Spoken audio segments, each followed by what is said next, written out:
Kindergarten.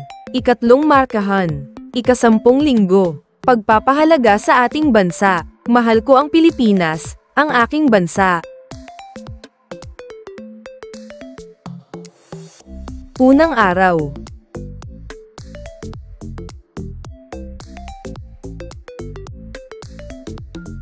Ang Pilipinas ay may mga bayani.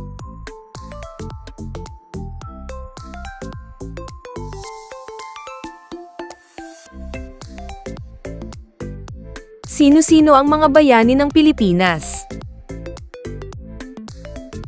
Kilalanin natin ang mga bayani ng Pilipinas. Dr. Jose Rizal, kilala sa kanyang mga akda na Noli Me Tangere at El Filibusterismo, na nagmulat sa kamalayan ng mga Pilipino sa panahon ng mga Kastila. Andres Bonifacio, ama ng Katipunan at lider ng rebolusyon laban sa mga Kastila.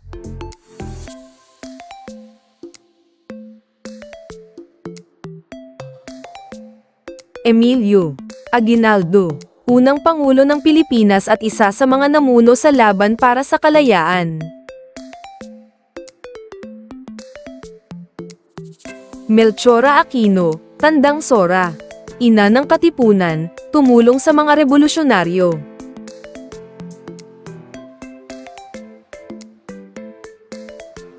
Gregorio del Pilar, batang general na lumaban sa Battle of Tirad Pass.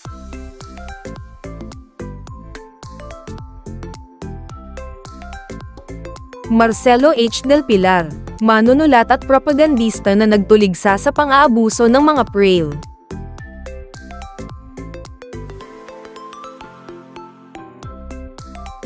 Lapu-Lapu, ay kilala bilang unang bayani ng Pilipinas. Siya ang dato ng Mactan na pinuno sa labanan sa Mactan noong 1521. Gabriela Silang, kilalang babaeng mandirigma, na lumaban sa mga Kastila sa Ilocos. Antonio Luna, isang matapang na heneral at eksperto sa estratehiya ng digmaan.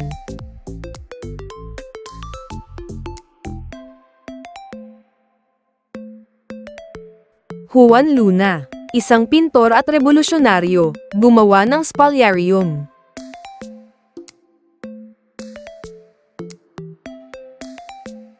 Nakakita na ba kayo ng estatwa ni Bonifacio o Rizal?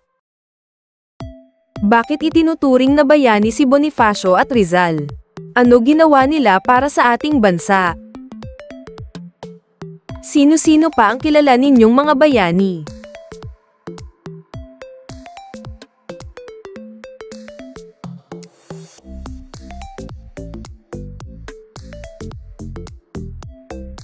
Letrang W.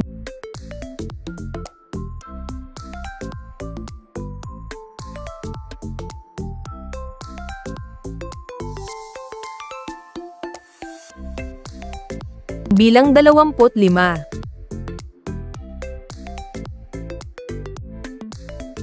Ikatlong markahan. Ika-10 linggo. Ikalawang araw.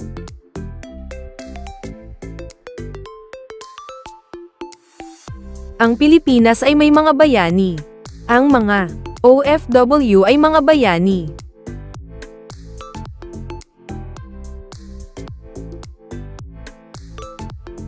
Ano ang ibig sabihin ng OFW? Overseas Filipino Workers, OFW, ay itinuturing na makabagong bayani dahil sa kanilang sakripisyo, pagtitiis na malayo sa pamilya, at malaking ambag sa ekonomiya ng Pilipinas.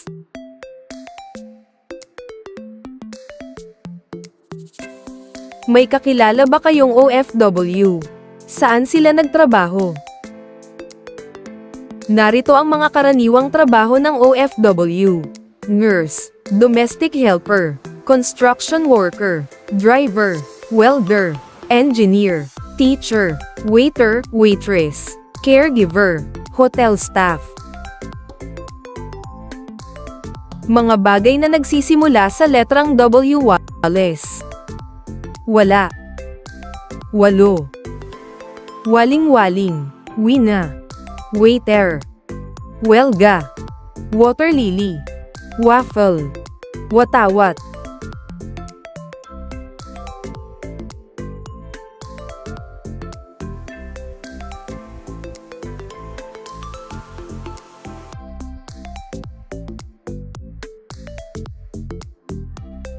Ikatlong markahan, ikasampung linggo, ikatlong araw. Ang Pilipinas ay may mga bayani. Mayroon tayong mga modernong bayani.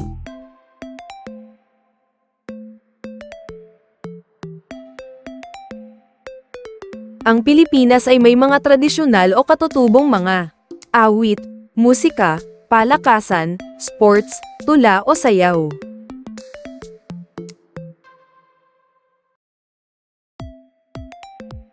May mga alam ba kayong tradisyonal o katutubong mga awit, musika, tula o sayaw? Mga katutubong awit, Bahay Kubo, Leron-Leron Sinta, Pamulinawen, Atin Ko Pang Singsing.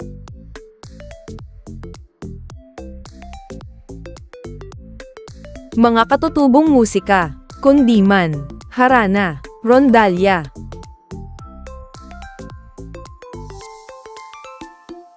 Mga katutubong tula, Dalet, Tanaga, Bagtong.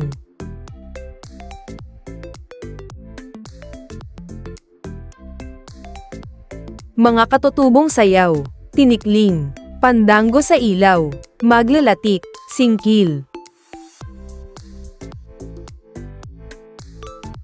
Mga katutubong laro, Patintero, Tumbang Preso, Luksong Tinik, Sipa.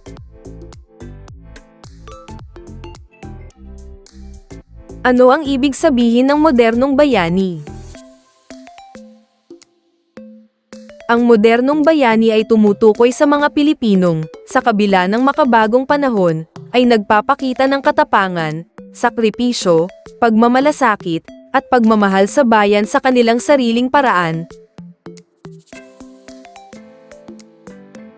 Mga kilalang modernong bayani ng Pilipinas.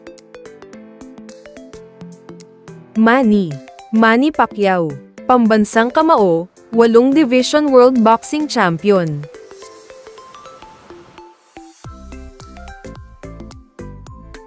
Hidilyn Diaz, kauna-unahang Pilipinong nakakuha ng Olympic gold medal sa weightlifting, Tokyo 2020. Carlos Yulo, world champion gymnast sa floor exercise at vault.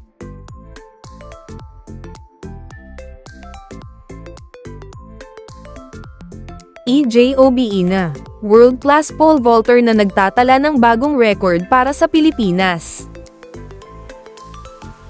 Lea Salonga, Broadway star, Tony Award winner, boses sa Disney movies, Aladdin, Mulan. Arnel Pineda, Pinoy vocalist ng world-famous band na Journey. Pia Wurtzbach, nanalo bilang Miss Universe 2015. Siya ang ikatlong Pilipina na nanalo ng Miss Universe crown. Iconic answer, confidently beautiful with a heart. Catriona Gray, nanalo bilang Miss Universe 2018. Siya ang ika-4 na Pilipinang naging Miss Universe. Kilala sa kanyang Love Walk. Megan Young, kauna-unahang Pilipina na nanalo ng Miss World 2013. Dr. Fidel Mundo, kauna-unahang Pilipinong babae sa Harvard Medical School, bantog na pediatrician.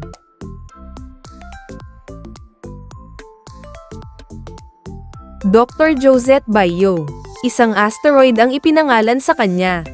Asteroid 13,241 Bayo, dahil sa kanyang kontribusyon sa edukasyon. Magbasa tayo. Wa, wi, wo, wu.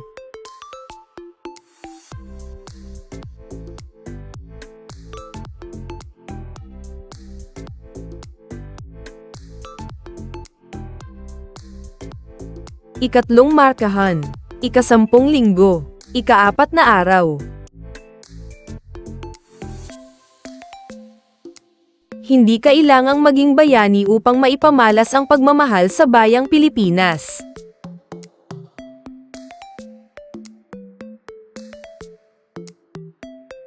Ano-ano ang mga maaaring gawin sa pang-araw-araw upang maipamalas ang pagmamahal sa bayang Pilipinas?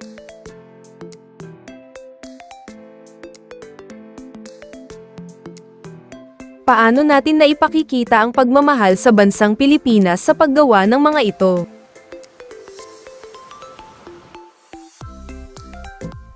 Mga simpleng paraan para maipakita ang pagmamahal sa Pilipinas. 1. Pagrespeto. 2. Pagiging responsableng mamamayan. 3. Pagtangkilik sa produktong Pilipino. 4. Pangalagaan ang kalikasan.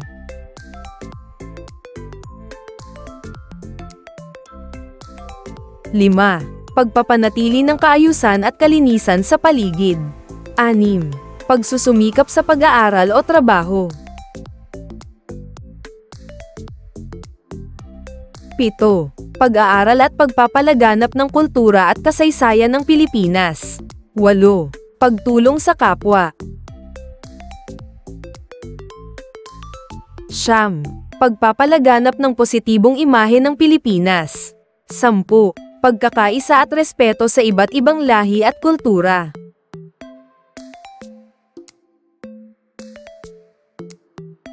Pagsunod sa alituntunin sa kalsada.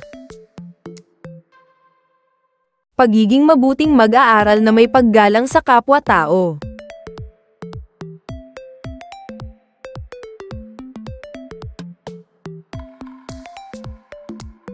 Beginning letter W words. English.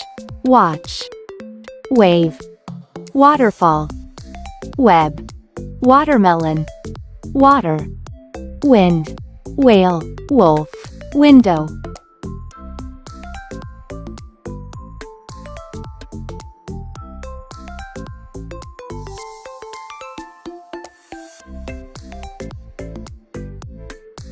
Ikatlong markahan. Ika-10 linggo. Ika-5 araw. Sa bawat mabuting gawa, na ipapamalas natin ang pagmamahal sa Pilipinas, kahit hindi maging isang bayani. Ibang modern o bayani ng Pilipinas.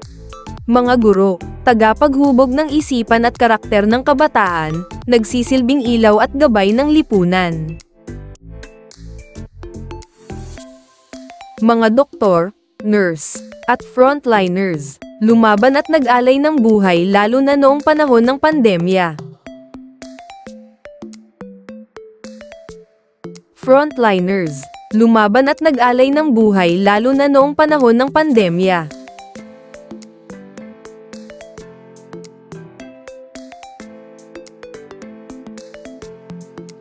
Ano ang pagiging bayani?